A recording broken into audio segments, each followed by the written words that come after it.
early September, Labor Day weekend. It's finally getting eaten, and they're hitting it pretty hard. It's basically a stem field now. It's got some brassicas mixed in, but right now it's mostly just peas. But we got wheat drilled right here to the left, so it's kind of a mix right now with what they want. So we got some wheat finally popping up with the last rain we got, but there's been some bugs in here. I don't know, we got a bunch of different bugs in here. A couple bugs that are, I don't know if they're borderline, but we just have to see them really to kind of make a call on them.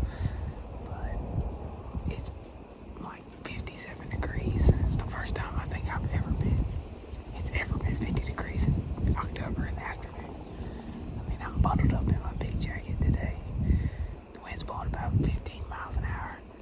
And, I mean, everything's got the recipe for a big bug to pop out here and check for some does. So, I don't know. We're going to sit back and kind of be quiet. I just got in here about 5 minutes ago. It's about 5:40 right now. Got in here after work. So, I'm looking to shoot some. If a doe walks out, I'll probably shoot it too. So, I'm going to get our little puppy on a couple blood trails here.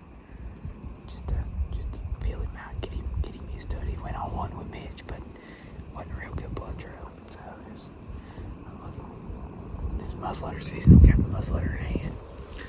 So I'm hoping the doe or a nice buck will walk out and we get a shot at him. So we'll see what happens. Stay tuned.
Well, as y'all can see, this is an incredibly beautiful 8-pointer, a fine representation for East Georgia, and we were just torn at the beginning of the year if this deer was 3 or 4 years old, and still really have no idea, of which one he was. So ultimately, we decided earlier in the year to give this deer the pass with the frame he has and the potential he has for the fall 23 season to explode into something really, really special. We just decided we'd give him the pass, and hopefully we'll be able to catch back up to him this coming fall. But just an awesome, beautiful, beautiful buck.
Your kicker 8 bucks up here in the corn pile.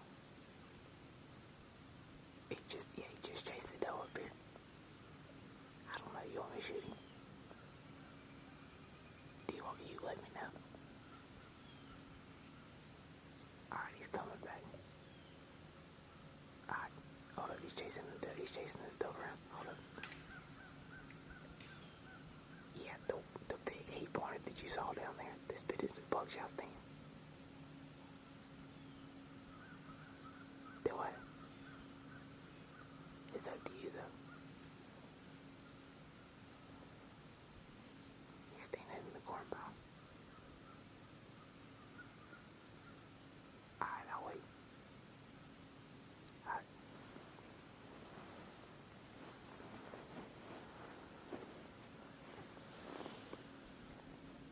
So if you picked up on the conversation there, Cameron was calling his brother, actually, Carson, who was hunting not 400 yards down the hill from him. And Carson was hunting this particular buck that morning. And Cameron kind of had his sights set on a different buck, a big 10-pointer. And this buck showed up, and Cameron just made the call to Carson and asked if he was, if he wanted him to shoot him, if he wanted him to pass him. And with as much as this buck was showing up at the spot Carson was hunting, and with a few more days left to hunt over that weekend, they decided best thing to do was to let the deer go and see if Carson could have a chance at him the next few days. So.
Good morning, everybody.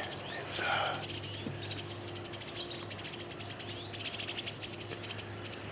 October the 27th, I think, today. Good day in deer history for us. I was going to say historically it's been good. It's pretty warm this morning, actually, no matter how I look, I guess, but it is pretty warm. It's in the upper 50s this morning, but got a little bit of so like a 7 mile an hour north wind. I'm gonna pick up here in a minute. It's just northeast east wind. But I'm sitting in the climber, same stand I shot double flyers out of last year. I never moved it. So come back in here this morning. First time in. Got a perfect wind to sit here, so I figured why not. And there's not really a super big deer I want to shoot in here that I know of, but I got a cell camera down here. It's actually Nathan's. He got the hunts with us here.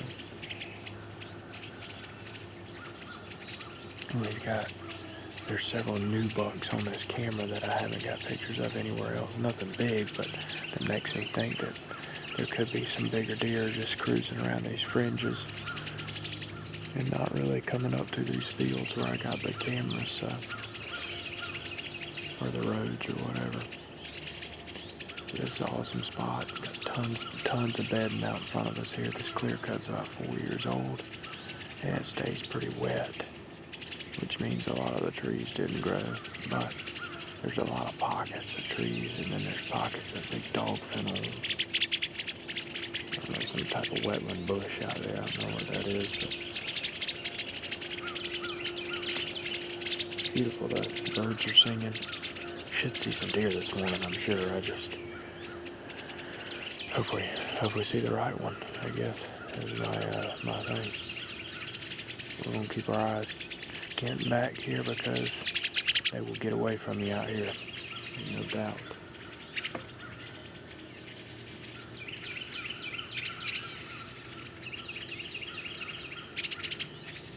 So y'all stick with us. We'll see what happens here. Looking forward to this morning.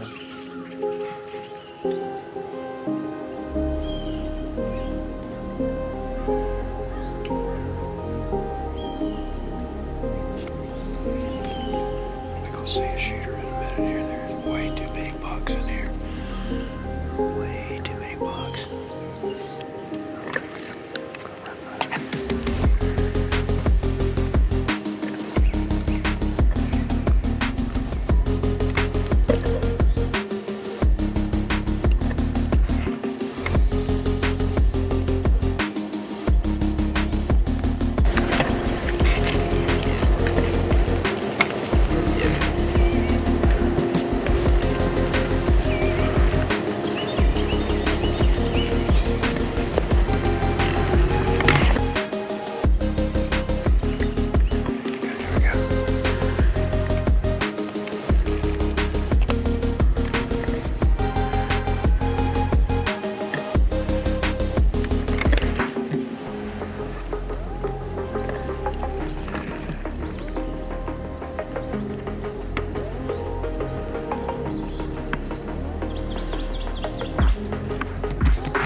That's freaking awesome.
October the 30th. Sorry, I thought I heard one crying. But it's October the 30th, and we're, like I said, we're on our family farm in a little spot we call the hillside. So this this little bitty pine tree I'm in. It's on the side of this hill, overlooking this big sawgrass marsh. Then it's got planted pines all around it, so it's pretty thick. It's the only pine tree that's big enough to get a stand in, and it's barely big enough for that. Because if any of y'all ever use a Millennium, you know the bracket they give you. It's got a little piece that a loop, so to say, and it sews back into itself well. Just to let y'all know, the sewn part is almost touching the ratchet strap, so it's barely big enough. But we're gonna sit here tonight. He was in here this morning at about 9 o'clock, 8:45. He was in here, but he was also on another camera about 300 yards away from 4 o'clock to about 6 o'clock. So Carson's gonna sit in that box stand over there. So we're hoping we got a chance at him. Nothing special, nothing huge. Just an old kind of bruiser deer. He's got a broke ear. We call him Flop. So he's got a broke left ear. So he's pretty easy to notice. And he's a 9-pointer, but he's really an 8-pointer with 2 little bitty like nubs for G3. So he's a pretty cool deer. But we're gonna see what happens. Who knows? Something new could show up. You never know. They're chasing. They've been all over the place. We were in here yesterday and saw a lot of chasing activity. Even though we didn't see it, we heard it around us. So we'll see what happens. Hopefully it's a good sit. Stay tuned.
Picked up the deer. He wasn't 30 yards off the trail. We got the old little pupper out here working on his blood trailing skills, and he's all up in the shot and everything. But Jack, come here. But at least he's on something. But he showed some interest. But this is a buck we messed around with the last few days. He's a 5-year-old deer, I think. Big body. He's skinny as could be because he's been running. He's been all over the place. He's got scars on his back and broke ear right here. Actually, they both look broke. I'm pretty sure they both broke, really.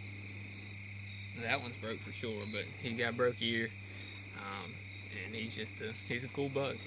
So we're real happy with him. It was a quick hunt, about 25 minutes as you saw. It didn't take long. I climbed up there, did the pre-hunt interview, and got comfortable and got some sweat off my brow. And here he comes. But it was a fun hunt. Made a good shot on him. He didn't go 30 yards up the trail. So we're gonna get him out and get him to the processor, and we're gonna get back after him. We got a few more on the trail camera that we're looking for. Carson's next up, but we gotta get him one. So, but he's a nice buck, good Georgia buck for sure. Not too often you get to hunt 4.5, 5-year-old Georgia deer, but we got a few running around this year, so we're happy with him, and we're gonna get him out. Stay tuned. We're gonna have some more action because it's only October the 30th, so we're gonna get him loaded up and get on out. We'll see you. Peace. What's up, guys? It's November the 17th, and we are back in Georgia. Me and Cameron just got back in this morning about 3 o'clock, so we slept in this morning because we were tired. So, but I'm back here, back in Georgia, so the weather's pretty nice. It's not as cold as South Dakota, but it's a little chilly. The wind's blowing a little bit, but not as hard. So, but I think it's like 45, 50 right now, so it's pretty nice. So, so hopefully we'll see something. But hopefully something will come out in this green field. But there was a nice buck in here the other night. We had one trail cam picture of him, but that was it. So we'll see. I can see if he shows up tonight. So stay tuned to that.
As you can see, we got it done here in Georgia. We just got back this morning about 3 o'clock this morning. We just got back from South Dakota. That was a pretty interesting trip. Had a lot of ups and downs, but me and Cameron ended up getting 2 deer, 2 bucks. Cameron killed a really nice buck, probably 150s. But this was I'm glad to be back in Georgia. It's a little warmer here, so, but yeah, so it was a pretty good hunt tonight. It was looking a little bleak for a while. I didn't start seeing deer till about 5:30. I saw 3 does out in the field, and they kept looking back, and I looked to the right and saw him making a scrape over there to the right, and he came over kind of chasing the does, pushing them around the field, and 3 more does came out, and he started pushing them around, and then I kept looking at him, and then I decided I was going to shoot him, and took the shot, and I dropped him, so that's always good, don't have to track. But this was my first solo hunt that I filmed myself, so that was pretty cool. That was a pretty neat experience. So wasn't too hard. Not too hard when you're in the field, so, but yeah, so yeah, this is a good buck, good Georgia buck. So I'm gonna try to get him loaded up, and we're gonna get him cleaned up. So thanks for watching.